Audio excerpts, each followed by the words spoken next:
আরে দাঁড়াও দাঁড়াও, জীবনে তো বহু জায়গায় গিয়ে খেয়েছো বহুবার ঠেলা, তবে আজ তোমাদের দেখাবো মুম্বাই কাম মেলা। শুনলাম নাকি বিরাট এক মেলা বসেছে 2 কিলোমিটার দূরে, তাই আর দেরি না করে বেরিয়ে পড়লাম কোনো রকমে গেঞ্জি জাঙ্গিয়া পরে। মেলায় ঢুকতেই আয়াম তো অবাক, যেখানে আমাদের মেলায় পড়ে থাকে বিড়ি গুটকার আইসক্রিমের প্যাকেট, সেখানে এই মেলায় চারিদিকে বিছানো রয়েছে শুধু কার্পেট আর কার্পেট। মেলায় ঢুকতেই দেখলাম কিছু খাবার আর কিছু খেলনার দোকান। তবে এখানে মজার বিষয়টা হচ্ছে এমন কিছু খাবার ছিল যেটা না আমার বন্ধু চিনতো আর না আমি চিনতাম।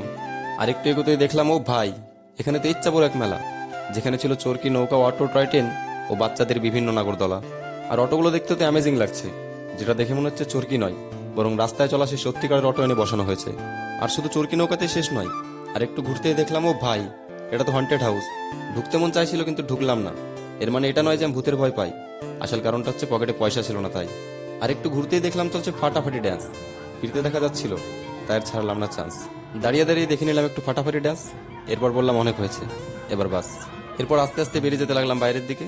আর একটু থাকতাম, তবে থাকলাম না, কারণ এখনো 2 কিলোমিটার পথ পাড়ি দিতে হবে হেঁটে হেঁটে। কি ভাবছো, মুম্বাই শহরে অটো পাওয়া যায় না? আরে না, আসলে 2 কিলোমিটারের জন্য 20 টাকা দেওয়ার মতো ছেলে আমি না। দেখো ভাই, হিন্দি পড়ার অকাদ আমার নেই, আর এখানে সবকিছু হিন্দিতে লেখা ছিল, তাই এটা জানা হলো না যে মেলাটা কি উপলক্ষে ছিল। তবে তোমরা যদি কেউ বোঝো, তবে কমেন্টে জানিয়ে যাওয়ার রিকোয়েস্ট রইলো।